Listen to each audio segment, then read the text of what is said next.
আপুনি চাই আছে সুপাৰ প্ৰাইম। চোৰাং কয়লা বেহাৰ বিৰুদ্ধে হঠাৎ একশ্যন মুডত মাৰ্ঘেৰিটা আৰক্ষী প্ৰশাসন। 9জনকৈ বিধায়কৰ সন্মুখত কয়লা চোৰৰ গালত মাৰ্ঘেৰিটা আৰক্ষীয়ে সোধালে কাণতলীয়া চৰ। মাৰ্ঘেৰিটাৰ কয়লাখনি পৰিদৰ্শন কৰে 9জনীয়া বিধায়কৰ দলে। লিডুৰ Tikak west mining, Tirap colliery, Tipong firing ৰেঞ্জত চলি থকা কয়লাৰ অবৈধ খনন জমা কৰি ৰখা বৃহৎ কয়লা ভাণ্ডাৰ দেখি হতচকিত হৈ পৰে বিধায়কৰ দলটো। অসম বিধানসভাৰ ক্ষেত্ৰভিত্তিক অধ্যয়নৰ বাবে গঠিত বিধায়কৰ দলটোত আছিল জ্যেষ্ঠ বিধায়ক ৰমেন্দ্ৰ নাৰায়ণ কলিতা, প্ৰদীপ হাজৰিকা, তেৰজ গোৱালা, সুৰেন ফুকন, ৰফিকুল ইছলাম, সুমন হৰিপ্ৰিয়া, শিৱামণি বৰা। বিধায়কৰ লগতে কয়লা খনি পৰিদৰ্শন কৰে তিনিচুকীয়া জিলা আয়ুক্ত স্বপ্নীল পাল, জিলা আৰক্ষী অধীক্ষক অভিজিৎ গৌৰৱ, মহকুমাধিপতি পৰীক্ষিত থাউদাম, চক্ৰ বিষয়া জ্ঞানজ্যোতি দত্ত, মাৰ্ঘেৰিটা মহকুমা আৰক্ষী বিষয়া সম্ভাৱী মিশ্ৰৰ লগতে বহুকেইজন শীৰ্ষ বিষয়াই। অবৈধ কোল ডিপোত প্ৰৱেশ কৰি বিধায়ক তথা আৰক্ষী প্ৰশাসনৰ দলটোৱে পৰীক্ষণ কৰে সমগ্ৰ দিশ। ইয়াৰ পিছতে লিডু ক্লাবত বিধায়কৰ দলটোৱে আলোচনাত মিলিত হয় কোল ইণ্ডিয়াৰ শীৰ্ষ বিষয়াৰ লগত।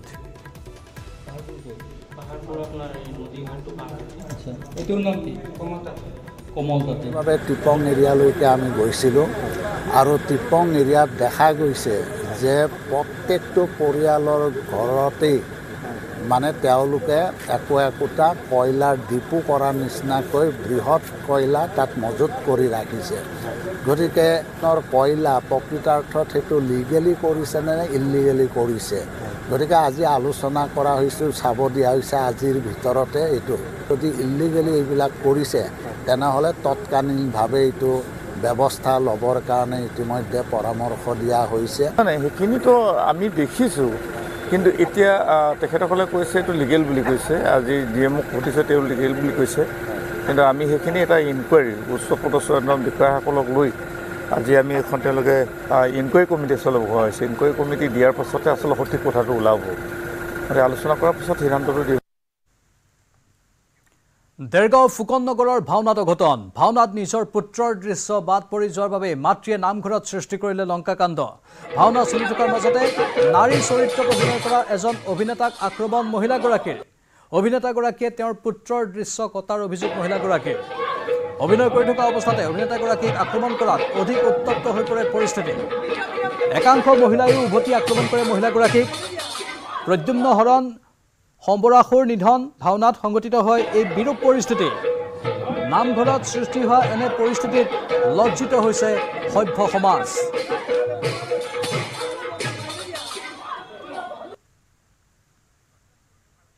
এয়া দৃশ্য দেখুৱাইছোঁ আপোনালোকক, কেনেধৰণে নামঘৰত এই অনাহুত পৰিৱেশৰ সৃষ্টি হ'ল। গুৰুজনাৰ পৰম সৃষ্টি ভাওনা আৰু গুৰুজনাৰ সৃষ্টিক অপমান কৰিছে একাংশ লোকে। ক'ৰবাত ভাওনাৰ নামত একাংশৰ ভাৱৰীয়াৰ উদ্ভণ্ডালি, ক'ৰবাত আকৌ ভাওনা চলি থকাৰ সময়তেই দৰ্শকৰ শাৰীত বহি থকা এগৰাকী ভাৱৰীয়াৰ মাতৃয়ে তাণ্ডৱলীলাৰ সৃষ্টি কৰাৰ ঘটনা। স্বাভাৱিকতেই এই অনাহুত পৰিস্থিতিক লৈ সকলোৰে মাজত তীব্ৰ প্ৰতিক্ৰিয়াৰ সৃষ্টি হৈছে। ইয়াত দেৰগাঁৱৰ ফুকন নগৰৰ ভাওনাৰ অঘটনৰ দৃশ্য দেখুৱাইছোঁ।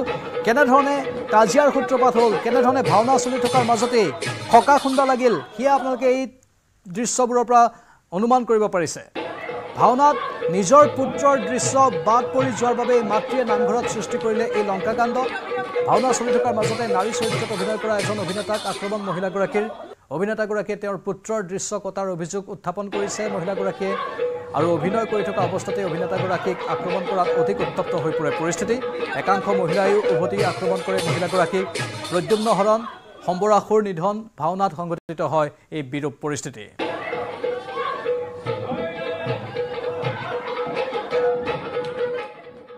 মোৰ চিনটো কৰি পেলাই মানে মোৰ যিটো দৃশ্যটো কৰি প্ৰস্থান হোৱাৰ পাছতে সেই মুনিজনৰ আৰু ৰজা এজনৰ সংলাপ আছিলে। সেই ৰজা আৰু মুনিৰ প্ৰস্থানৰ পাছতে আকৌ মোৰেই দৃশ্য এটা আছিলে। মোৰ প্ৰস্থানৰ পাছত ৰজাজন ঠিকেই প্ৰৱেশ কৰি গ'ল, কিন্তু ৰজাজন থাকোঁতে সেই মুনিজন মঞ্চত নোসোমালে বা নিজৰ সংলাপ ক'বলৈ নগ'লে। তাৰপাছত মঞ্চ খালী। ইতিমধ্যে তাৰ পাছতেই মোৰ দৃশ্যটো আছিলে। মই মোৰ দৃশ্য কৰিবলৈ মঞ্চত সোমাই গ'লোঁ। সোমাই যোৱাৰ পাছতেই মানুহগৰাকীয়ে মোক গৈ পেলাই ক'লেগৈ যে মই মানে দৃশ্যটো কৰি পেলাই মই মেকআপ ঘৰলৈ গ'লোঁ। লগালগ মানুহগৰাকী মোৰ তালৈ গ'ল, মোৰ ওচৰত গ'ল, ক'লে যে ইয়াত চিন কথা কিহৰ অভদ্ৰামী। আকৌ মোৰ চিনটো যেতিয়া কৰিবলৈ মই আহিছোঁ, তেখেতে বাট চোৱাত দুটা হাত মেলি পেলাই বাধা দিছে যে ইয়াত ভাওনা নহ'ব, কোনো কাৰণত ভাওনা হ'ব ইয়াত নোৱাৰে মোৰ নামঘৰ মোৰ কথা ইয়াত কোনো ভাৱৰীয়া ভাওনা কৰিব নোৱাৰে আৰু আমাৰো বিনা দোষত কাৰোবাৰ পৰা কিবা অশ্লীল বাক্য বা কিবা কিবি অশালীন আচৰণ সেইবিলাকৰ সন্মুখীন হোৱাৰ আমাৰো ইচ্ছা নাই আচলতে নৈতিক স্খলন এটা জাতিৰ পতনৰ লক্ষণ এইবিলাক মানুহে আচলতে সমাজ ধৰি ৰাখিব নোৱাৰে আৰু মহাপুৰুষ এজনৰ সৃষ্টিৰাজি সমাজত প্ৰতিষ্ঠা কৰিবলৈ যাওঁতে ইমান অশ্লীল গালি গালাজ ভাৱৰীয়াক মাৰপিট কৰা নাক বন্ধ কৰি দিবলৈ চেষ্টা কৰা বা নাক বন্ধও কৰি দিছে এইবিলাকে আচলতে তেওঁ নিজৰ চৰিত্ৰবিলাকহে উদঙাই দেখুৱাইছে এইবিলাকে সমাজৰ কাৰণে একো কৰিব নোৱাৰে সমাজৰ কাৰণে একোটা বিষবাস্প আৰু উঠি অহা প্ৰজন্মক আচলতে এইবিলাকে কি আদৰ্শ দেখুৱাইছে আমি ধৰিব পৰা নাই আমি বহু বছৰ পৰা ভাওনা কৰি থকা ব্যক্তি হিচাপে ভাওনাত এনেকুৱা ভাওনাত এইবোৰ ঘটনা হ'লে আমাৰ সংস্কৃতিৰ প্ৰতি এটা ভাবুকি আহিছে সংস্কৃতিৰ এটা অশুভ লক্ষণ এইবোৰে আমাৰ অসমীয়া সংস্কৃতিৰ আমাৰ ভাওনাৰ এই বেয়া দিশটো মানে উদঙাই দিছে গতিকে আমি যি ভাওনাৰ মাতৃভাষা ভাওনা চলি আছে উজনি অসমত মাতৃভাষাৰ যিটো ভাওনাৰ বৰ্তমান প্ৰসাৰ গতিকে এই ভাওনাৰ প্ৰতি এনেকুৱা কিছুমান ঘটনাই আমাৰ ভাওনাৰ সংস্কৃতিৰ ওপৰত এটা মানে বিৰূপ প্ৰতিক্ৰিয়া আহিছে হ'ব নালাগে ধুবুৰীৰ গদাধৰ নৈত পৰিল এখন চাৰিচকীয়া বাহন নিয়ন্ত্ৰণ হেৰুৱাই গদাধৰ নৈত পৰিল বাহনখন কথম্পি প্ৰাণ ৰক্ষা পৰে বাহনৰ চালকজনৰ SDRFৰ অভিযানত উদ্ধাৰ কৰা হয় পাছত বাহনখন দিনৰ ভাগৰ দৃশ্য এয়া ধুবুৰীৰ গদাধৰ নৈত এখন চাৰিচকীয়া বাহন বাগৰি পৰাৰ ফলত হাহাকাৰ লাগে নিয়ন্ত্ৰণ হেৰুৱাই গদাধৰ নৈত পৰিল এই বাহনখন কথম্পিহে প্ৰাণ ৰক্ষা পৰিছে বাহনৰ চালকজনৰ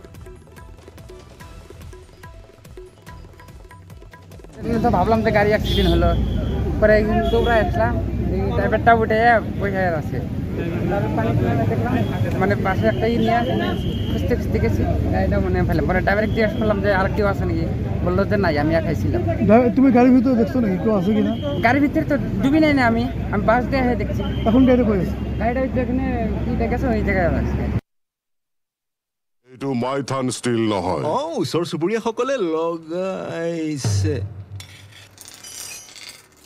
ষ্ট্ৰং মানে মাইথান ষ্টিল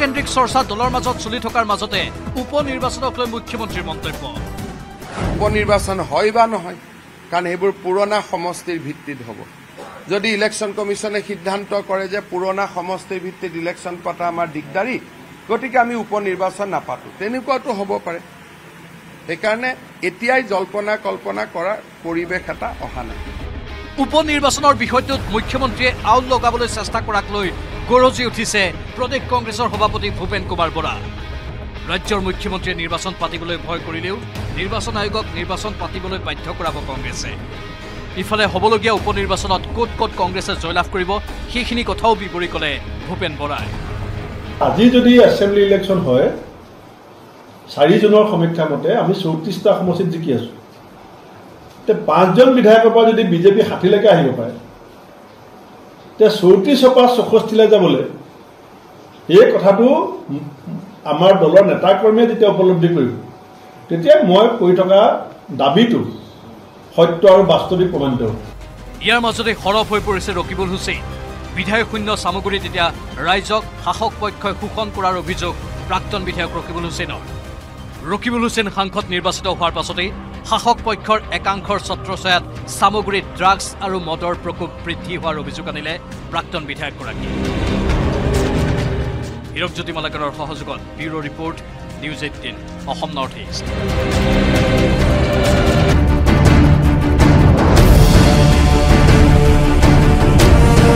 উপনিৰ্বাচন হয় বা নহয় তাৰমানে মুখ্যমন্ত্ৰীয়ে বৰ্তমান সময়ত অসমত বিধানসভাৰ উপ নিৰ্বাচন পাতিবৰ কাৰণে সাহস গোটাব পৰা নাই মুখ্যমন্ত্ৰীক উভতি ধৰিলে ভূপেন বৰাই উপ নিৰ্বাচন পাতিবলৈ ভয় খাইছে মুখ্যমন্ত্ৰীয়ে ধলাইৰ বাহিৰে বাকী সমষ্টিত শূন্য হ'ব বিজেপিৰ ফলাফল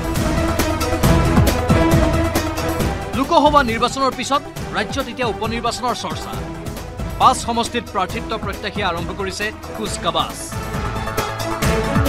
প্ৰাৰ্থিত্ব কেন্দ্ৰিক চৰ্চা দলৰ মাজত চলি থকাৰ মাজতে উপ নিৰ্বাচনক লৈ মুখ্যমন্ত্ৰীৰ মন্তব্য উপ নিৰ্বাচন হয় বা নহয় কাৰণ এইবোৰ পুৰণা সমষ্টিৰ ভিত্তিত হ'ব যদি ইলেকশ্যন কমিশ্যনে সিদ্ধান্ত কৰে যে পুৰণা সমষ্টিৰ ভিত্তিত ইলেকশ্যন পতা আমাৰ দিগদাৰী, গতিকে আমি উপ নিৰ্বাচন নাপাতো, তেনেকুৱাটো হ'ব পাৰে।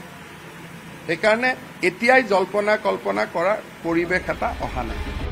উপ নিৰ্বাচনৰ বিষয়টোত মুখ্যমন্ত্ৰীয়ে আউল লগাবলৈ চেষ্টা কৰাক লৈ গৰজি উঠিছে প্ৰদেশ কংগ্ৰেছৰ সভাপতি ভূপেন কুমাৰ বৰা। ৰাজ্যৰ মুখ্যমন্ত্ৰীয়ে নিৰ্বাচন পাতিবলৈ ভয় কৰিলেও নিৰ্বাচন আয়োগক নিৰ্বাচন পাতিবলৈ বাধ্য কৰাব কংগ্ৰেছে। ইফালে হ'বলগীয়া উপ নিৰ্বাচনত ক'ত ক'ত কংগ্ৰেছে জয়লাভ কৰিব সেইখিনি কথাও বিৱৰি ক'লে ভূপেন বৰাই। আজি যদি এছেম্বলি ইলেকশ্যন হয়, 4 জুনৰ সমীক্ষা মতে আমি 34টা সমষ্টিত জিকি আছোঁ। 5জন বিধায়কৰ পৰা যদি বিজেপি 60লৈকে আহিব পাৰে, 34ৰ পৰা 64লৈ যাবলৈ এই কথাটো আমাৰ দলৰ নেতাকৰ্মীয়ে যেতিয়া উপলব্ধি কৰিব, তেতিয়া মই কৰি থকা দাবীটো সত্য আৰু বাস্তৱিক প্ৰমাণিত হ'ব। ইয়াৰ মাজতে সৰব হৈ পৰিছে ৰকিবুল হুছেইন। বিধায়ক শূন্য চামগুৰিত এতিয়া ৰাইজক শাসক পক্ষই শোষণ কৰাৰ অভিযোগ প্ৰাক্তন বিধায়ক ৰকিবুল হুছেইনৰ। ৰকিবুল হুছেইন সাংসদ নিৰ্বাচিত হোৱাৰ পাছতেই শাসক পক্ষৰ একাংশৰ ছত্ৰছায়াত চামগুৰিত ড্ৰাগছ আৰু মদৰ প্ৰকোপ বৃদ্ধি হোৱাৰ অভিযোগ আনিলে প্ৰাক্তন বিধায়কগৰাকী। হীৰকজ্যোতি মালাকাৰৰ সহযোগত bureau report, news 18 Assam North east. উপ নিৰ্বাচন খেলাৰ মন ভূপেন বৰাৰ। উপ নিৰ্বাচনত বিহালী সমষ্টিৰ প্ৰাৰ্থী হ'ব পাৰে ভূপেন বৰা। অপেক্ষা মাথোন ৰাহুল গান্ধীৰ সেউজ সংকেতলৈ। 2026 বিধানসভা নিৰ্বাচনত উত্তৰ অসমত কংগ্ৰেছ শক্তিশালী কৰাৰ স্বাৰ্থত বিহালী সমষ্টিত উপ নিৰ্বাচন খেলাৰ মন মেলিছে প্ৰদেশ কংগ্ৰেছৰ সভাপতি ভূপেন বৰাই। প্ৰকাশ্যকৈ ঘোষণা নকৰিলেও ভিতৰি ভিতৰি উপ নিৰ্বাচন খেলাৰ কুচকাৱাজ কৰি আছে ভূপেন বৰাই। এতিয়া মাথোন দলৰ শীৰ্ষ নেতা ৰাহুল গান্ধীৰ সেউজ সংকেতৰ বাবে অপেক্ষা কৰি আছে ভূপেন বৰাই। ৰাহুল গান্ধীয়ে সেউজ সংকেত দিলেই বিহালী সমষ্টিৰ উপ নিৰ্বাচনৰ প্ৰাৰ্থী হ'ব পাৰে ভূপেন বৰা। ইতিমধ্যে বিহালী সমষ্টিৰ পৰা 5জনকৈ কংগ্ৰেছীয়ে টিকট বিচাৰিলেও প্ৰাৰ্থিত্বৰ শীৰ্ষত আছে ভূপেন বৰা। বিহালী সমষ্টিত নিৰ্বাচন খেলাক লৈ চৰ্চা হোৱা বিষয়টো সাংবাদিকৰ আগত নুই কৰা নাই ভূপেন বৰাই। জল্পনা কল্পনাটো বহুত ধৰণে হৈ থাকিব পাৰে, সেইটোত মই মতামত নিদিওঁ। কিন্তু মোৰ সভাপতি হিচাপে দায়িত্ব হৈছে পঞ্চায়ত নিৰ্বাচন আৰু 5টা সমষ্টিৰ উপ নিৰ্বাচনক লৈ দলক প্ৰস্তুত কৰা, আৰু সেইকাৰণে মই 5টা সমষ্টিলৈকে যাম। উপ নিৰ্বাচনৰ 5টা সমষ্টিলৈ যাওঁতে, পঞ্চায়ত নিৰ্বাচন কেন্দ্ৰিক পৰ্যালোচনাৰ কাৰণে যাওঁতে মোৰ নাম ক'ৰবাত চৰ্চা হ'ব পাৰে, ভূপেন বৰাই খেলিব পাৰে বুলি। চূড়ান্ত সিদ্ধান্ত দলে ল'ব। ইফালে চামগুৰি সমষ্টিৰ উপ নিৰ্বাচনত তানজিল হুছেইনে নিৰ্বাচন খেলাক লৈ শাসকীয় পক্ষই পৰিয়ালকেন্দ্ৰিক ৰাজনীতিৰ আশ্ৰয় লোৱাৰ অভিযোগ উত্থাপন কৰাৰ সময়তে মুখ খুলিছে ৰকিবুল হুছেইনে। পিতৃৰ স্পষ্ট কথা, তানজিল ৰাষ্ট্ৰীয় NSUIৰ কোষাধ্যক্ষ, গতিকে ৰাইজে বিচাৰিলে চামগুৰিত নিৰ্বাচন খেলিব তানজিলে। তাত পৰিয়ালকেন্দ্ৰিক ৰাজনীতিৰ কথাই নাহে। মোৰ ল'ৰা, মোৰ পত্নী কংগ্ৰেছ কৰে, বিজেপি কৰিলেহে আপোনালোকে সুধিব। ৰাইজে বিচাৰিলে দিব লাগিব। গাভাস্কৰৰ পিতেকে ক্ৰিকেট খেলিব পাৰে, তেণ্ডুলকাৰৰ পিতেকে ক্ৰিকেট খেলিব পাৰে, ডাক্তৰ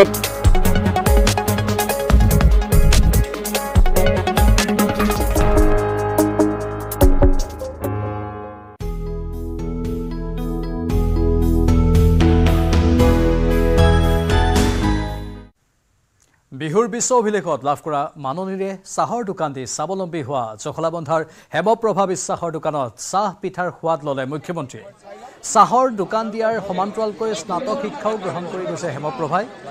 হেমপ্ৰভা কলিয়াবৰ মহাবিদ্যালয়ৰ স্নাতক মহলাৰ 4ৰ্থ ষান্মাসিকৰ ছাত্ৰী। উল্লেখযোগ্য যে নিউজ 18 অসম নৰ্থ ইষ্টত সবিস্তাৰে সম্প্ৰচাৰ হৈছিল হেমপ্ৰভা বিশ্বাসৰ বাতৰি, আৰু তাৰ পাছতেই হেমপ্ৰভাক সামাজিক মাধ্যমযোগে মুখ্যমন্ত্ৰীয়ে শুভেচ্ছা জনাইছিল। হেমপ্ৰভাৰ চাহৰ দোকানত মুখ্যমন্ত্ৰীক কাষৰ পৰা লগ কৰিবলৈ ভিৰ লাগিল অজস্ৰ লোকৰ। আনহাতে একেটা স্থানতে মুখ্যমন্ত্ৰীয়ে লগ কৰে বিহুৰ বিশ্ব ৰেকৰ্ডত ঢোল বজাই পোৱা মাননীৰে গৰু কিনি গাখীৰ বিক্ৰীৰে স্বাৱলম্বী হোৱা কলিয়াবৰৰ কৃষক তথা শিল্পী প্ৰবীণ শইকীয়াকো। মুখ্যমন্ত্ৰীক দৈৰ টেকেলি উপহাৰ দিয়ে কলিয়াবৰৰ পুৰাভেটিৰ প্ৰবীণ শইকীয়াই।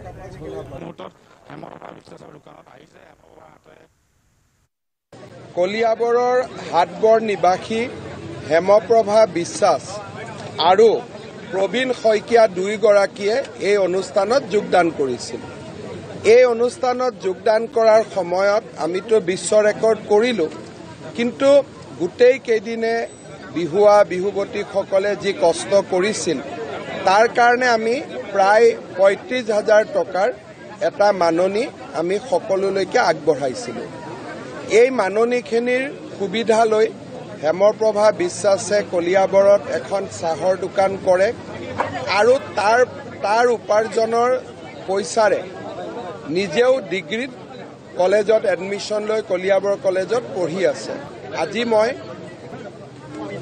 হেমপ্ৰভা বিশ্বাসৰ হোটেলত কেশৱ মহন্ত ডাঙৰীয়া আৰু মই একাপ চাহ খালোঁ। ঠিক তেনেধৰণে আমাৰ প্ৰবীণ শইকীয়া, তেখেতে গোপালক হয়। আগতে তেওঁৰ 2টা গৰু আছিলে। গিনিজ ৱৰ্ল্ড ৰেকৰ্ডৰ টকা দি তেওঁ 3 নম্বৰ গৰুটো কিনিলে। কেইদিনমান আগতে বানপানীৰ সাহায্য বা ক্ষতিগ্ৰস্ত হোৱাৰ কাৰণে চৰকাৰে যি সাহায্য আগবঢ়ায় তাৰ পৰা তেওঁ 4 নম্বৰ গৰুটোও কিনিলে, গাইজনীও কিনিলে। এতিয়া ভাল গাখীৰৰ উৎপাদন হৈছে, দৈ বনাইছে। মই তেওঁকো চাব আহিছিলোঁ, মোক দৈ এটাও উপহাৰ দিলে। মই দুয়োগৰাকী হেমপ্ৰভা আৰু প্ৰবীণ, এই দুয়োগৰাকীৰ আদৰ্শ আমাৰ যাতে অসমৰ যুৱক যুৱতীসকলে লয় তাৰ বাবে মই আহ্বান জনাম। বহুত ভাল লাগিছে। প্ৰথমতে যেতিয়া বাতৰিটো সম্প্ৰচাৰ হৈছিলে তেতিয়া মই ভাবা নাছিলোঁ যে ইমান ডাঙৰকৈ হ'বগৈ বুলি, আৰু এনেকৈ যে তেওঁ আমাৰ ওচৰলৈ আহিব কেতিয়াও কল্পনা কৰিব নোৱাৰিছিলোঁ। আজি কল্পনা নোহোৱা কথা এটা সম্ভৱ হৈ গ'ল। তেওঁ আহিলে, প্ৰথম আহি পেলাই দোকানখন চালে, তাৰপিছত কথা পাতিলে যে দোকানখনত ডেইলি কেনেকৈ বিক্ৰী হয়, কি কথা কি বতৰা কেনেকৈ চলিছে। তাৰপিছত মোক ক'লে, মা একাপ চেনি নিদিয়া চাহ বনা। তাৰপিছত চাহ একাপ মোৰ মায়ে বনাই দিলে আৰু মোৰ হাতেৰে ছাৰক দিলোঁ। ছাৰে চাহকাপ খালে টেকেলি পিঠাৰ সৈতে। বহুত ভাল লাগিছে এনেকৈ আহাৰ বাবে। বহুত ভাল লাগিছে।